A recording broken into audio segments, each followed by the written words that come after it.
400 বছরের পুরাতন দক্ষিণ বাণীগ্রাম বাইতুল জান্নাত গায়েবী জামে মসজিদের জানাজার নামাজ আদায়ুল্লাই মাঠ ভরাটোর হাজ শুরুই শুক্রবার ডিসেম্বরের 25 তারিখ 2020 এলাকাবাসীর সহযোগিতায় বিয়েলেতুন জানাজার মাঠটা তৈরির হাজ শুরু হয়। এটা কেলদি 400 বছর ধরে জানাজার মাঠ নতাহুনে রাস্তার মাঝখানে জানাজার নামাজ আদায় করা হইত আর এতে করে বিড়ম্বনাত ফরা হইত এলাকাবাসী হল। আর এই বছর জানাজার মাঠ করোনার কারণে খুশি এলাকাবাসী।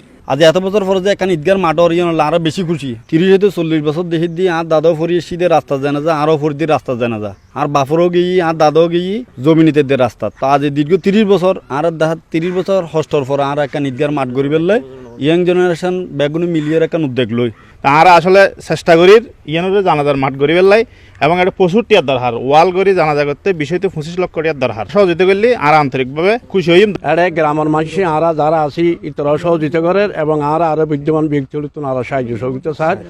অনেকদিন পরে কারণ জানাজা মাঠর আরা খুব খুশি হলাম। এলাকার মানুষের তো সমর্থন অনুযায়ী ব্যাগমতি সমাধান করা সম্ভব না। বিত্তবান ব্যক্তি হলে যেন যাহাতে সহযোগিতা করে আগাই আসে ইয়ার অনুরোধ জানাচ্ছি। হাজ গরিবের সময় এটা উপস্থিত ছিল মসজিদের সভাপতি খায়রুল বশর, দিদারুল ইসলাম, হামিদুল হক, আমিনুল হক মাস্টার, নুরুস সাফা, শফি, নুরুল হাকিম সহ আরো বোধকে। Desk news, C+ TV।